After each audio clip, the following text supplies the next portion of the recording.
जटाटवी गलज्ज्वल प्रवापावितस्थले गलेवलम्ब्य लम्बितम्भुजङ्गतुङ्गमालिकं डमड्डमड्डमड्डमड्डिनाथवड्डवर्वयं चकार चन्द्रताण्डवं तनूतन शिव शिवं जटाकटाः सम्भ्रमा ब्रह्मनिलिम्पनिर्झनि विलोलवीचिवल्लरी विराजमानमूर्धनि धगद्धगद्धगज्ज्वलललाटपट्टपावके किशोरचन्द्रशेखरे रतिप्रतीक्षणं मम। यह केवल स्तोत्र नहीं, यह ब्रह्मांड की ध्वनि है। हर शब्द में शिव का तांडव, हर क्षण में उनके रूप की व्याख्या। शिव जी का रूप जितना ही विचित्र है, उतना ही उसका गहरा अर्थ भी है।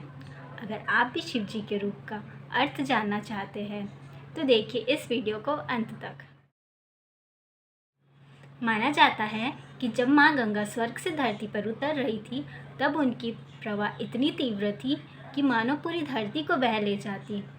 उनके इसी तीव्र प्रवाह को शांत करने के लिए महादेव ने उन्हें अपनी जटाओं में समा लिया, जिसके बाद माँ गंगा महादेव की जटा को उथल पुथल करते हुए नियंत्रित रूप से धरती पर उतरी। हमारे जीवन में भी इसी प्रकार कई प्रकार की प्रचंड भावनाएं, विचार एवं ऊर्जाएं प्रवेश करती है। उस समय हमें भी महादेव की तरह इन्हें स्वीकार कर नियंत्रण देना चाहिए, इससे पहले कि वह किसी और को नुकसान पहुंचाए। महादेव सदैव अपने गले में वासुकी को विराजे रखते हैं, जिन्हें ये पूरा संसार एक विषैला जीव समझ के उनसे भयभीत होता है। महादेव उन्हें अपना मित्र मान उन्हें गले से लगा के रखते हैं। उनका ये रूप हमें यह सिखाता है कि हमारे जीवन में कितना ही दुख, कितनी ही समस्या क्यों ना हो, हमें उनसे भयभीत होकर भागना नहीं चाहिए, बल्कि उन्हें स्वीकार करना चाहिए। महादेव ने अपने त्रिशूल से कई राक्षसों का संहार किया, जैसे त्रिपुरासुर, 3 राक्षस जो तीनों लोकों में फैले हुए थे। ये प्रसंग यह दर्शाता है कि हर मनुष्य के जीवन में 3 प्रकार के राक्षस वास करते हैं, राग, द्वेष और मोह, जिनका संहार करने के लिए हमें हमारे ज्ञान रूपी त्रिशूल का उपयोग करना चाहिए। हम जब भी महादेव की आकृति या उनकी छवि देखते हैं, तब हमें उनके माथे में उनकी तीसरी आँख नजर आती है। क्या ये कोई शरीर का अंग है? क्या ये केवल महादेव के पास ही है? बिल्कुल नहीं, यह कोई शरीर का अंग नहीं, ये है अंतरात्मा की दृष्टि, जो केवल महादेव के पास नहीं, हर मनुष्य के अंदर होती है। और ये तब जागृत होती है जब आप सत्य से अवगत होते हैं। इसे हम सिक्स सेंस या छठी इंद्री भी कहते हैं। माना जाता है कि शिवजी के डमरू से ही विश्व की पहली ध्वनि ओम प्रकट हुई थी। साथ ही संस्कृत के 14 महेश्वर सूत्र भी शिवजी के डमरू से ही प्रकट हुए थे।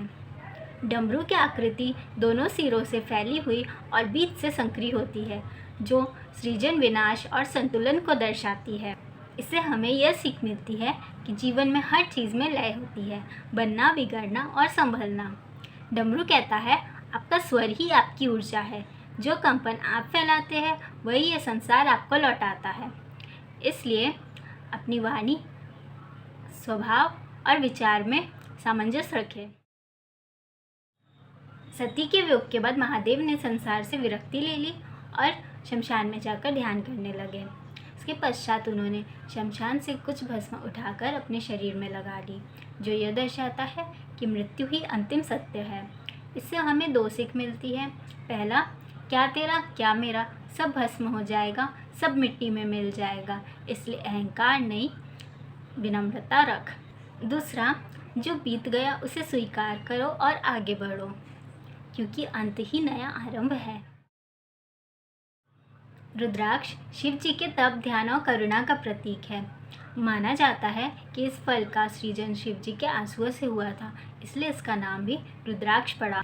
इससे शिव जी हमें यह सिखाते हैं कि हम भी अपने आंसुओं को वरदान बना सकते हैं, अगर विवेक और संयम हो तो। महादेव को हम भोलेनाथ भी कहते हैं, क्योंकि वो किसी में भेदभाव नहीं करते। उनके लिए सारे जीव एक समान हैं, चाहे वो देव हो, असुर हो, मनुष्य हो, पशु हो या कोई भी हो। जो भी महादेव के दरबार में श्रद्धा से आएगा, महादेव उन्हें स्वीकार करते हैं और इसलिए संसार के सारे जीव उनके भक्त हैं। अब इससे क्या सीख मिलती है वो तो बताने की ज़रूरत नहीं। जहाँ पूरे संसार को महलों की चमक धमक लुभाती है, वहीं हमारे महादेव कैलाश की बर्फीली चोटी को ही अपना निवास मानते हैं। जहाँ केवल प्राकृतिक सौंदर्य, शांत वातावरण और पूर्ण वैराग्य है। शिव सिखाते हैं कि ऐश्वर्य केवल चमक धमक या दिखावे में नहीं, बल्कि मन की शांति और स्वच्छ वातावरण में है। शिव संसार की मोहमाया से परे है। महादेव का एक रूप अर्धनारीश्वर भी कहलाता है, जिसमें हमें महादेव का आधा रूप और आधा माता पार्वती का रूप नजर आता है। उनका यह रूप हमें यह सिखाता है कि संसार का ऐसा कोई भी कार्य नहीं जो केवल पुरुष का हो या केवल स्त्री का। संसार के हर कार्य को पूर्ण होने के लिए महिला एवं पुरुष की बराबर की भागीदारी आवश्यक है, चाहे वह सृजन हो, विनाश हो या संतुलन हो। अगर आपको मेरा यह वीडियो पसंद आया तो प्लीज़ इसे लाइक करें और अपने दोस्तों और परिवारजनों के साथ शेयर भी करें। और यदि आपको लगता है कि कुछ छूट गया है तो प्लीज़ कमेंट में ज़रूर बताइए। धन्यवाद। जय शिव शंभू। मिलते हैं अगले वीडियो में। और हाँ, अगर आपने अभी तक सब्सक्राइब नहीं किया है तो प्लीज़ कर दीजिए।